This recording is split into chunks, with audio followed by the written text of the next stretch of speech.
semua, kembali lagi bersama saya Adrianus pastinya dari Prodi Akuntansi dengan NIM 20 1 kembali lagi dalam pelajaran teologi ini akan membuat video reaction tentang adanya hukuman mati. Jadi pertama saya akan menjelaskan definisi alasan hukuman mati dan juga sejarah adanya hukuman mati. Jadi pertama saya akan menjelaskan dulu apa yang dimaksud dengan hukuman mati. Di sini hukuman mati adalah suatu hukuman atau vonis yang dijatuhkan pengadilan atau tanpa pengadilan sebagai bentuk hukuman terberat yang dijatuhkan atas seseorang akibat perbuatannya. Pada tahun 2005, ini sejarahnya, itu ada sekitar 2.148 orang dieksekusi di 22 negara, termasuk Indonesia. Dan dari data tersebut, 94% praktik hukuman mati hanya dilakukan di beberapa negara saja. Misalkan ada Iran, Tiongkok, Arab Saudi, dan Amerika Serikat. Majelis Umum Perserikatan Bangsa-Bangsa atau PBB telah memperlakukan resolusi tingkat meningkat pada tahun 2007, 2008, 2010, 2012, dan juga 2015 untuk menyerukan penghapusan hukuman mati di seluruh dunia. Meskipun hampir sebagian besar negara tersebut telah menghapus hukuman mati, tapi sekitar 60% penduduk dunia bermukim di negara yang masih berlakukan hukuman mati seperti Tiongkok, India, Amerika Serikat, dan juga Indonesia. Jadi di sini ada beberapa metode hukuman mati ya. Jadi salah satunya itu adalah hukum cambuk, pacung, sengatan listrik, gantung, suntik mati, hukum tembak, ranjam, kamar gas, dan juga dengan gajah. Saya menjelaskan satu-satu. Contohnya ada hukuman cambuk. Hukuman cambuk itu hukuman yang dengan cara dipukul dengan tali punggung, dipukul di tali di punggung. Hukum pacung itu adalah hukum dengan cara pocong di kepala. Sengatan listrik itu adalah hukum dengan cara duduk di kursi kemudian dialiri listrik yang bertegangan tinggi. Hukum gantung itu adalah hukuman dengan cara digantung di tiang gantungan. Suntik listrik itu adalah suntik mati, itu adalah hukuman dengan cara disuntik obat yang pastinya bisa membunuh. Hukum tembak dengan pastinya adalah hukum dengan cara menembak jantung seseorang. Biasanya hukuman ini terpidana harus menutup mata untuk tidak melihat. Dan hukum ranjam itu adalah hukum dengan cara dilempari batu hingga mati. Kamar gas itu dengan cara disekap di kamar yang berisi berisi gas racun.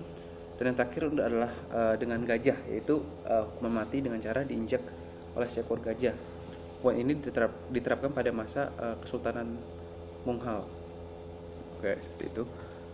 Dan di sini studi ilmiah secara konsisten gagal menunjukkan adanya bukti bahwa keyakinan bahwa hukuman mati merupakan efek dibandingkan dengan efek hukumannya.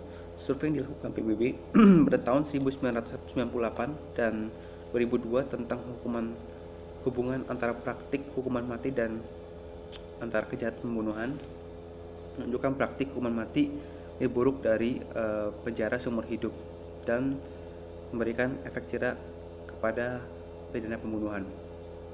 Tingkat kriminalitas berhubungan dengan erat masyarakat, kesejahteraan dan kemungkinan masyarakat maupun berfungsi tidak institusi penegakan hukum. Hubungan hukum mati didasari argumen diantaranya bahwa hukuman mati untuk pembunuhan sadis akan mencegah banyak orang untuk dibunuh karena gentar, dan hukuman yang sangat berat. Jika pada hukuman penjahat bisa jera dan juga membunuhnya tidak jera, maka hukuman mati penjahat juga bisa tidak akan dibunuh lagi, karena sesudah dihukum mati itu hakikatnya melihara kehidupan yang lebih luas.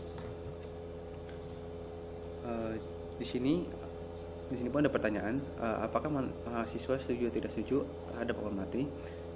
Dan dalam situasi pandemi, pemerintah mengalami dilema kebijakan lockdown atau PPKM mengakibatkan hukuman mati bagi rakyat gaji bulanan, butuh harian, penjualan kecil-kecilan. Akan tetapi tanpa lockdown, PPKM mengakibatkan hukuman mati bagi pasien COVID-19, tenaga kerja, tenaga kesehatan yang berkewajiban mengatasi virus pandemi ini. Menurut saya, apakah kebijakan ini baik dilakukan? Oke, saya akan membahas di nomor 3 dan nomor 4. Di sini sebenarnya saya dari awal sudah tidak setuju dengan adanya hukuman mati, karena alasan pertama saya adalah hukuman mati menurut agama pun itu mengajarkan adalah suatu anugerah terbesar dari Tuhan untuk hidup di dunia ini, dan agar kita bisa lebih baik dan sempurna. Dan kira-kira apa yang akan dilakukan selanjutnya untuk mengganti itu, mungkin lebih buat hukuman agar membuat orang tersebut jera akan perbuatannya terlebih dahulu, tidak semena-mena langsung untuk membunuh orang tersebut, karena nyawa itu adalah suatu anugerah yang harus kita pelihara di dalam dunia ini. Oke, jadi sekian dari saya, dan terima kasih.